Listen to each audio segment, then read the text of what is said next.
पदार्थ, धातु और अधातु। आप लोहा, एल्युमिनियम, तांबा आदि जैसे कुछ पदार्थों से परिचित हैं। कुछ पदार्थ 4.5 में दिए गए हैं। पदार्थों की दिखावट और कठोरता।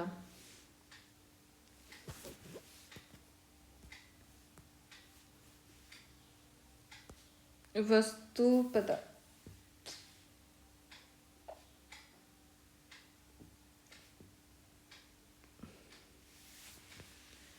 आयरन, कोयला, सल्फर, एल्युमिनियम, कॉपर। दिखावट चमकदार, निष्प्रभाव, कठोर, बहुत कठोर, बहुत कठोर नहीं। क्या आप उन पदार्थों के नाम बता सकते हैं जो धातु हैं? 4.5 में शेष पदार्थ अधातु हैं। और धातुओं का धातुओं से अंतर उनके भौतिक और रासायनिक गुणों के आधार पर किया जा सकता है। स्मरण करिए कि चमक और कठोरता भौतिक गुण हैं। धातुओं और अधातुओं के भौतिक गुण। क्या आपने लोहे के टुकड़े अथवा लोहे से निर्मित वस्तु जैसे फावड़ा, बेलचा, कुल्हाड़ी आदि को पीटते हुए देखा है? क्या इन वस्तुओं को पीटने पर आप इनके आकार में कोई परिवर्तन पाते हैं? क्या लोहे के टुकड़े को पीटने पर भी वैसे ही परिवर्तन की अपेक्षा करते हैं? आइए जानें। क्रियाकलाप 4.1। एक लोहे की कील, एक कोयले का टुकड़ा, एक मोटे एल्युमिनियम तार का टुकड़ा और एक पेंसिल लेड लीजिए। लोहे की कील लेकर उसे हथौड़े द्वारा पीटिए, परंतु ध्यान रहे कि इस प्रक्रम में आप स्वयं को चोट न पहुंचा लें। जोर से पटकने का प्रयास करिए। एल्युमिनियम के तार पर भी जोर से चोट करिए। इसी प्रकार का प्रक्रम कोयले के टुकड़े और पेंसिल के लीड के साथ भी करिए। अपने प्रेक्षणों को 4.5 में रिकॉर्ड कीजिए। लोहे की कील चपटी हो गई, कोयले का टुकड़ा टुकड़े हो गए, एल्युमिनियम की तार चपटी, पेंसिल लेड टुकड़ा। आपने देखा कि लोहे की कील और एल्युमिनियम के तार को पीटने पर उनका आकार परिवर्तित हो गया। यदि उन्हें अधिक शक्ति से पीटा जाए तो उन्हें शीट में परिवर्तित किया जा सकता है। असंभवतः मिठाइयों को सजाने के लिए उपयोग में लिए जाने वाले चांदी के वर्क से भी परिचित होंगे। आप एल्युमिनियम पन्नी पट्टिका द्वारा खाद्य सामग्री को लपेटने के उपयोग से भी अवश्य ही परिचित होंगे। धातुओं का गुण जिनके कारण उन्हें पीटकर शीट में परिवर्तित किया जाता है, उन्हें आघातवर्धनीयता कहा जाता है। यह धातुओं का विलाक्षणिक गुण है। आघातवर्धनीयता अर्थात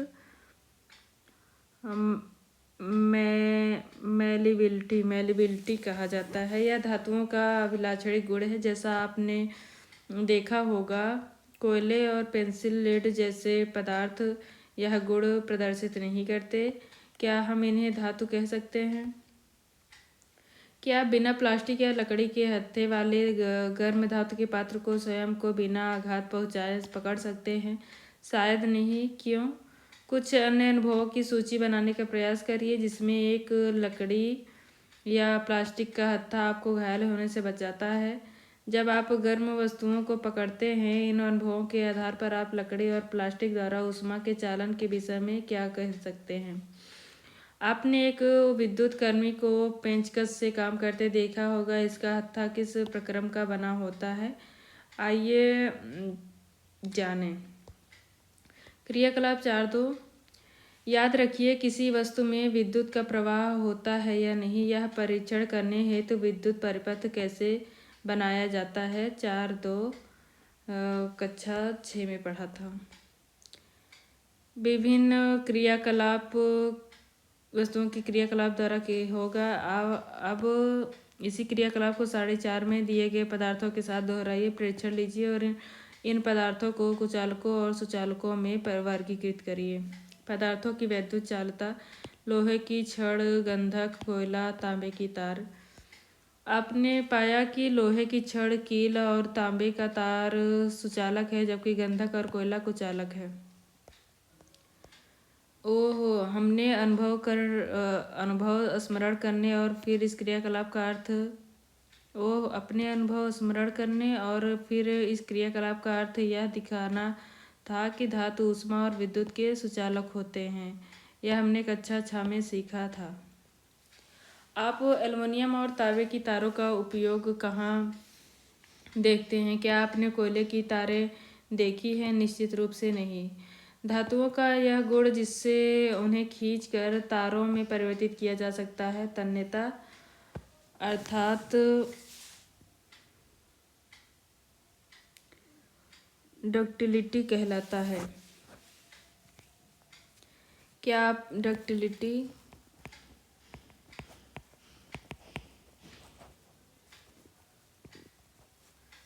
क्या आपने कभी लोहे की सीट या प्लेट, धातु का सिक्का और कोयले का टुकड़ा फर्श पर गिरा कर उनसे उत्पन्न ध्वनि के अंतर पर ध्यान दिया है? यदि नहीं तो अब आप प्रयास कर सकते हैं। क्या आप उत्पन्न ध्वनियों में कोई अंतर पाते हैं? क्या आपने मंदिरों में लकड़ी की घंटियां देखी हैं? क्या आप इसका कारण बता सकते हैं? धातुओं से बनी वस्तुओं को जब वो कठोर सतह से टकराया जाता है तो यह एक निनाद ध्वनि अर्थात रिंगिंग साउंड उत्पन्न होती है। माना आपके द्वारा दो समान दिखने वाले डिब्बे, एक लकड़ी से निर्मित और दूसरा धातु से। क्या आप दोनों डिब्बों पर चोट करके बता सकते हैं कि यह कौन सा डिब्बा धातु का बना हुआ है?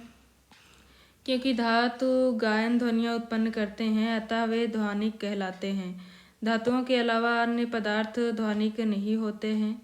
उक्त क्रियाकलाप करने के पश्चात हम कह सकते हैं कि कुछ पदार्थ कठोर, चमकीले, आघातवर्ध, तन्य, ध्वनिक और ऊष्मा तथा विद्युत के सुचालक होते हैं। कठोर अर्थात हार्ड, चमकीले अर्थात लस्ट्रॉस, मेलिएबल अर्थात तन्य, ध्वनिक अर्थात डक्टाइल, सोरोनस अर्थात ऊष्मा और good conductor of heat and electricity.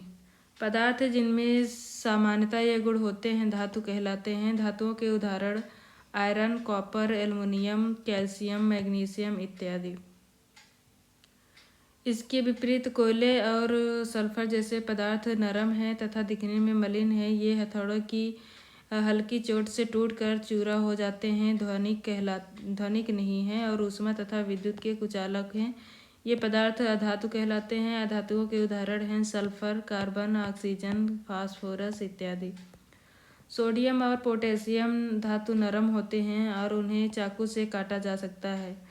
Mercury केवल ऐसा धातु है जो कमरे के तापमान पर द्रव अवस्था में पाया जाता है। ये अपवाद है। धातुओं और अधातुओं के रासायनिक गुण। ऑक्सीजन से अभिक्रिया।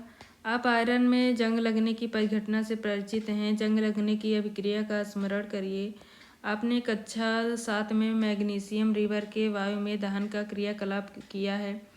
आपने सीखा था कि दोनों प्रक्रमों में ऑक्साइड बनते हैं। आयरन और मैग्नीशियम की ऑक्सीजन के साथ निम्नलिखित अभिक्रियाओं को पूरा करिए। आयरन ऑक्सीजन जल अभिक्रिया के बाद मैग्नीशियम ऑक्सीजन क्या बनता है? क्रियाकलाप 4-3। आइए आयरन, ऑक्सीजन और जल की अभिक्रिया के परिणाम स्वरूप बने जंग की प्रकृति की जांच करें। लगभग 1 चम्मच जंग को इकट्ठा करिए और इसे थोड़े जल में घोलिए। आप पाएंगे कि यह जल में निलंबन के रूप में रहता है। लटकन को अच्छी तरह हिलाइए। विलयन का परीक्षण क्रमशः लाल और नीले लिटमस पत्रों से करिए। आप क्या देखते हैं? विलयन अम्लीय है या क्षारीय? जंग का निलंबन, लाल लिटमस का पात्र, जंग। क्या कॉपर में भी जंग लगता है? मैंने कॉपर के बर्तनों की सतह पर हरा पदार्थ जमा हुआ देखा है। जब कॉपर के बर्तन को लंबे समय तक नम वायु में खुला रखा जाता है तो उस पर एक हल्की हरी परत जम जाती है। यह हरा पदार्थ कॉपर हाइड्रोक्साइड और कॉपर कार्बोनेट का मिश्रण होता है। अभिक्रिया निम्नलिखित है। जब मैग्नीशियम रिबन के दहन के अभिक्रिया अब मैग्नीशियम रिबन के दहन के क्रियाकलाप का स्मरण करिए। मैग्नीशियम रिबन का दहन करने पर प्राप्त राख को जल में घोलकर इसकी अम्लीय या क्षारीय प्रकृति जानने हेतु विलियम का परीक्षण कीजिए। विलियन अम्लीय है या क्षारीय, आप इसको किस प्रकार सुनिश्चित करेंगे?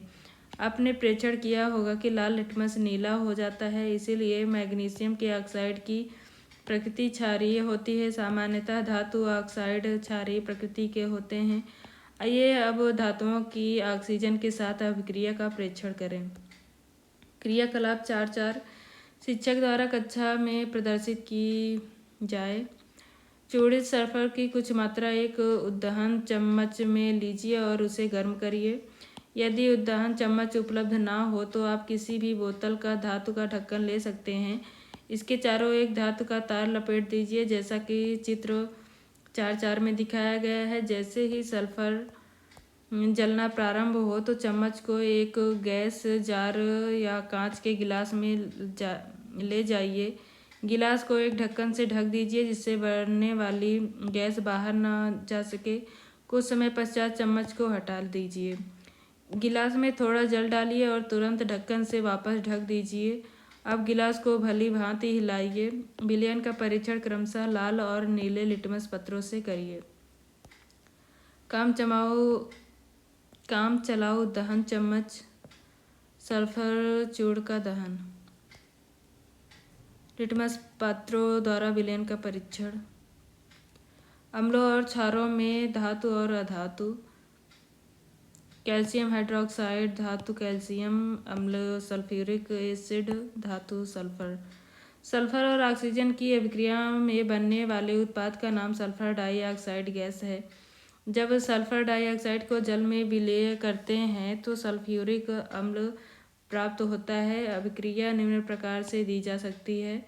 सल्फर डाइऑक्साइड अर्थात SO2 प्लस H2O अभिक्रिया स्वरूप H2SO3 अर्थात सल्फ्यूरस अम्ल बनता है। सल्फ्यूरस अम्ल नीले लिटमस को लाल कर देता है। सामान्यतः धातुओं के ऑक्साइड अम्लीय प्रकृति के होते हैं। अधातुओं के ऑक्साइड अम्लीय प्रकृति के होते हैं। प्रयोगशाला में काम आने वाले कुछ अम्लों और क्षारों के नाम याद करिए जो कक्षा 7 में पढ़े थे। उनके नाम 4.4 में लिखिए। उनमें उपस्थित धातु अथवा अधातु की पहचान करिए जो ऑक्सीजन के साथ ऑक्साइड बनाता है।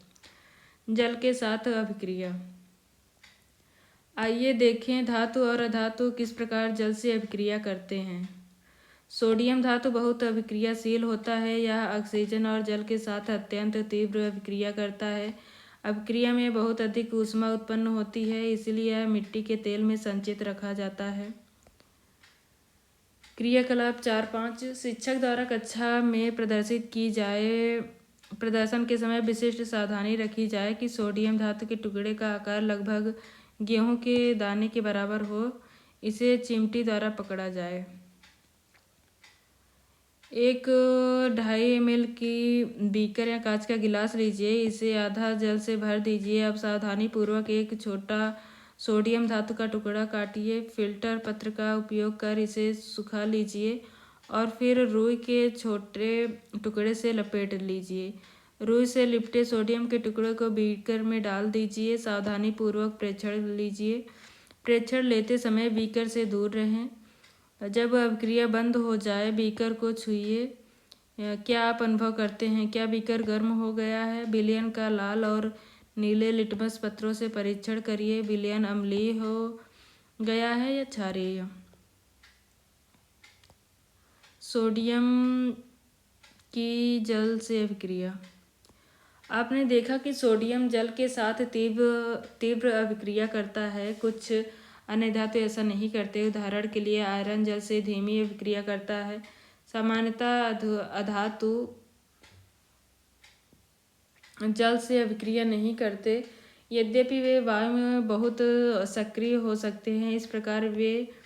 इस प्रकार के अधातुओं को जल में रखा जाता है। उदाहरण के लिए फास्फोरस एक बहुत सक्रिय अधातु है। वायु में खुला रखने पर यह आग पकड़ लेता है। फास्फोरस से वायुमंडलीय ऑक्सीजन का संपर्क न हो, इसलिए उसे जल में रखा जाता है। अम्लों में अभिक्रिया। अम्लों से अभिक्रिया। आइए देखिए धातु और अधातु अम्लों के साथ किस प्रकार व्यवहार करते हैं। क्रियाकलाप 4.6। सावधानी। परखनली के मुंह को अपने चेहरे से दूर रखिए। परखनली पकड़ने के लिए परखनली होल्डर का प्रयोग करिए।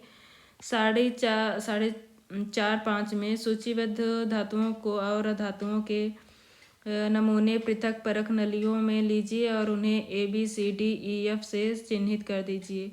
ड्रॉपर की सहायता से प्रत्येक परखनली में एक एक करके 5 ml तनु हाइड्रोलिक एसिड डालिए। अभिक्रिया का सावधानीपूर्वक परीक्षण करिए। यदि ठंडे विलयन में कोई अभिक्रिया नहीं होती है तो परखनली को हल्का गर्म करिए। प्रत्येक परखनली के मुंह के पास एक जलती हुई माचिस की तीली लाइए। यही क्रियाकलाप तनु हाइड्रोलिक एसिड के साथ के स्थान पर तनु सल्फ्यूरिक अम्ल लेकर दोहराइए। अपने प्रेक्षण को 4.5 में लिखिए। क्या धातु और अधातु अम्लों से भिन्न प्रकार से अभिक्रिया करते हैं? परखनलियों के मुंह के पास जलती हुई माचिस की तीली लाने पर कुछ में पॉप ध्वनि क्यों उत्पन्न होती है? आपने पाया होगा कि अधातु सामान्यतः अम्लों से अभिक्रिया नहीं करते, परंतु धातु अम्लों से अभिक्रिया करते हैं और हाइड्रोजन गैस उत्पन्न करते हैं जो पॉप ध्वनि के साथ जलती हैं। आपने देखा कि कॉपर तनु हाइड्रोलिक एसिड से गर्म करने पर भी अभिक्रिया नहीं करता, परंतु यह सल्फ्यूरिक अम्ल से अभिक्रिया कर लेता है। क्षारों से अभिक्रियाएं।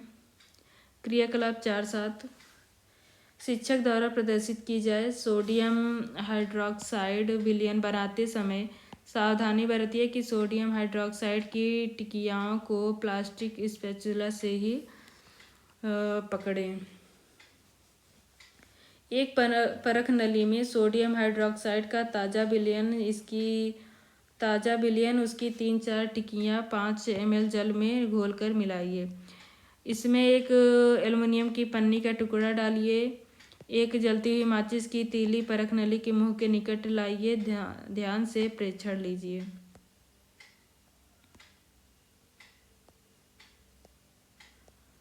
पॉप ध्वनि क्या दर्शाती है? पहले की तरह पॉप ध्वनि हाइड्रोजन गैस की उपस्थिति दर्शाती है। धातु सोडियम हाइड्रोक्साइड से अभिक्रिया कर हाइड्रोजन गैस उत्पन्न करते हैं। अधातुओं की क्षारों से अभिक्रियाएं जटिल हैं। विस्थापन अभिक्रियाएं। कॉपर सल्फेट और आयरन के मध्य अभिक्रिया वाले क्रियाकलाप को याद करिए जो आपने कक्षा 7 में किया था। आइए उस प्रकार की कुछ अभिक्रियाओं को देखें। क्रियाकलाप 4.8 100 ml के 5 बीकर लीजिए और ABCDE चिन्हित कर दीजिए। प्रत्येक बीकर में लगभग 50 ml जल लीजिए। प्रत्येक बीकर में चित्र 4.6 में दर्शाए अनुसार पदार्थों में से प्रत्येक का 1 चम्मच डालकर घोल लीजिए।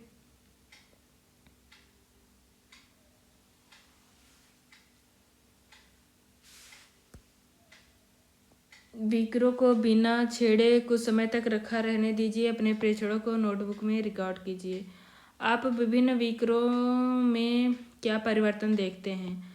आपने पढ़ा है कि एक धातु दूसरे धातु को उनके यौगिकीय जलीय विलयन से विस्थापित करता है। बीकर ए में जिंक कॉपर सल्फेट विलयन से कॉपर को विस्थापित करता है और इसीलिए कॉपर सल्फेट का नीला रंग अदृश्य हो जाता है और बीकर के पेंदे पर कॉपर का लाल चूर्ण जमा हो जाता है। अभिक्रिया को निम्न प्रकार से प्रदर्शित किया जा सकता है। कॉपर सल्फेट प्लस जिंक अभिक्रिया के बाद जिंक सल्फेट प्लस कॉपर बनता है। रंगहीन लाल। आप इसी प्रकार बीकर बी में होने वाली अभिक्रियाओं को लिख सकते हैं। मैंने बीकर ए और बी में होने वाली अभिक्रियाओं को समझ लिया है, परंतु मैं अभी भी भ्रमित हूँ कि बीकर सी डी ई में कोई परिवर्तन क्यों नहीं हुआ। बीकर सी में जिंक का कॉपर द्वारा बीकर ई में आयरन द्वारा विस्थापन हो सकता था। इसी प्रकार डी में आयरन का विस्थापन कॉपर द्वारा हो सकता था। क्योंकि हम बीकर सी में कोई परिवर्तन नहीं देखते, हम इस निष्कर्ष पर पहुंच सकते हैं कि कॉपर जिंक सल्फेट में जिंक को प्रतिस्थापित करने में सक्षम नहीं है, परंतु क्यों? जब बीकर ए में जिंक कॉपर को प्रतिस्थापित कर सकता है तो बीकर सी में कॉपर जिंक को प्रतिस्थापित क्यों नहीं कर सकता? याद रखिए, विज्ञान मनमाना नहीं होता। यह तथ्यों पर आधारित निश्चित नियमों का पालन करता है। और यहाँ नियम यह है कि जिंक कॉपर और आयरन से अधिक अभिक्रियाशील है। यह एक अधिक अभिक्रियाशील धातु कम अभिक्रियाशील धातु को विस्थापित कर सकता है, परंतु कम अभिक्रियाशील धातु अधिक अभिक्रियाशील धातु को प्रतिस्थापित नहीं कर सकता। अब आप समझ सकते हैं कि बीकर डी और ई में विस्थापन अभिक्रिया क्यों संपन्न नहीं हुई। क्या आप जिंक, आयरन और कॉपर के मध्य अधिक अभिक्रियाशील से कम अभिक्रियाशील धातु के क्रम का अनुमान लगा सकते हैं? धातुओं और अधातुओं के उपयोग। आपको अनुमान लगाने में को सक्षम होना चाहिए कि क्यों धातुओं का उपयोग मशीनें, मोटर गाड़ियाँ, वायुयान, रेलगाड़ियाँ, उपग्रह, औद्योगिक साजो सामान, खाना बनाने के पात्र, जल बॉयलर आदि के निर्माण में किया जाता है। आप कुछ अधातुओं के उपयोगों से भी परिचित होंगे। यहाँ कुछ रोचक उपयोग दिए जा रहे हैं, हमें विश्वास है कि आप उनका सही अनुमान लगा पाएंगे। अधातु जो हमारे जीवन के लिए आवश्यक हैं और जिसे हमें सभी सजीव श्वसन के समय अंदर लेते हैं। अधातु जिनका उपयोग उर्वरकों में पौधों की वृद्धि के लिए किया जाता है।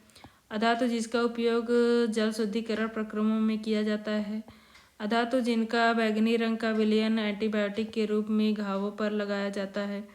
पटाखों में प्रयुक्त होने वाले अधातु। आप अपने अनुभव से अधातुओं और धातुओं के कुछ और उपयोग जोड़ सकते हैं।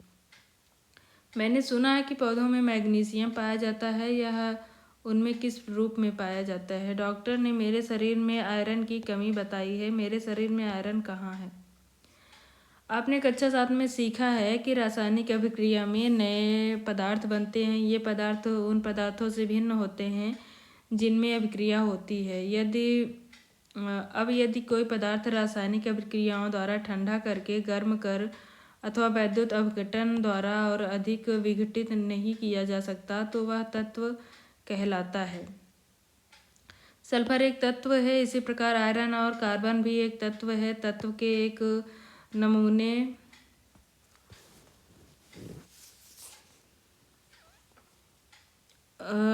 में एक ही प्रकार के परमाणु होते हैं। परमाणु तत्व की सबसे छोटी इकाई है।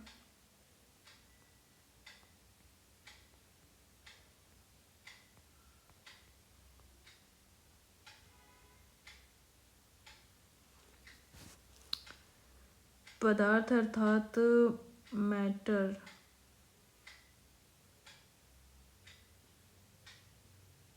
सब्सटेंसेस।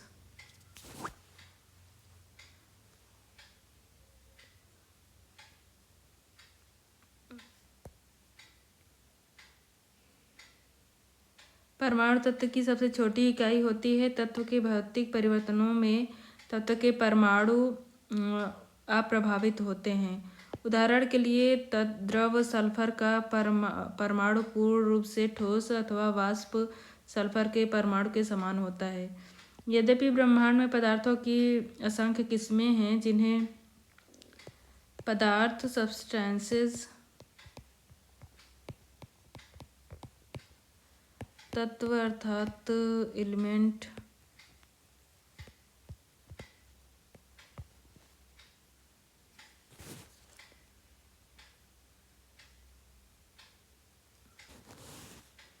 और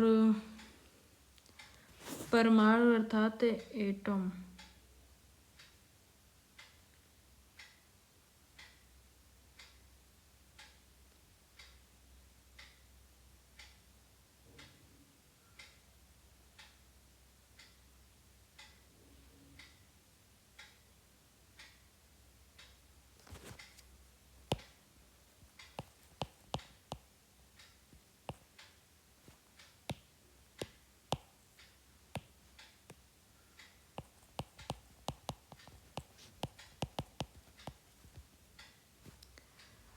यद्यपि ब्रह्मांड में पदार्थों की संख्या किस्में, इन्हें बनाने वाले तत्वों की संख्या सीमित है।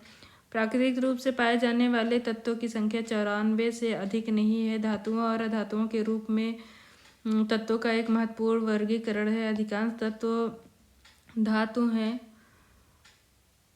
शेष तत्व या तो अधातु या उपधातु हैं। धातु, उपधातु, धातु और अधातु दोनों के गुण हैं। धातु, अधातु, उपधातु।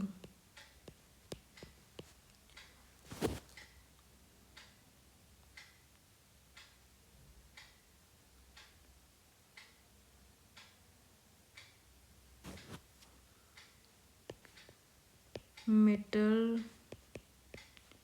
नॉन मेटल,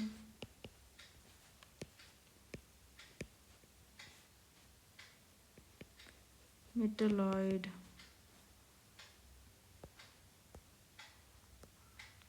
आपने क्या सीखा? धातुओं में चमक होती है जबकि अधातुओं में चमक नहीं होती है। सामान्यतः धातु आघातवर्धनीय और तन्य होते हैं, अधातु नहीं होते हैं। आघातवर्धनीय अर्थात मैलिएबल और डक्टाइल। सामान्यतः धातु उष्मा और विद्युत के सुचालक होते हैं परंतु अधातु नहीं होते। दहन करने पर धातु ऑक्सीजन से अभिक्रिया कर धातु ऑक्साइड बनाते हैं जो क्षारीय प्रकृति के होते हैं। धातु ऑक्सीजन से अभिक्रिया कर अधातु ऑक्साइड बनाते हैं जिनकी प्रकृति अम्लीय होती है। कुछ धातु जल से अभिक्रिया कर धातु हाइड्रोक्साइड और हाइड्रोजन गैस उत्पन्न करते हैं। अधातु जल से अभिक्रिया नहीं करते हैं। धातु अम्लों से अभिक्रिया करते हैं और धातु लवण तथा हाइड्रोजन गैस बनाते हैं। सामान्यतः धातु अम्लों से अभिक्रिया नहीं करते हैं। कुछ धातु क्षारों से अभिक्रिया कर हाइड्रोजन गैस देते हैं। अधिक अभिक्रियाशील धातु कम अभिक्रियाशील धातुओं को उनके धातु यौगिक के जलीय विलयन में विस्थापित कर देते हैं। धातुओं और अधातुओं के दैनिक जीवन में व्यापक उपयोग होता है।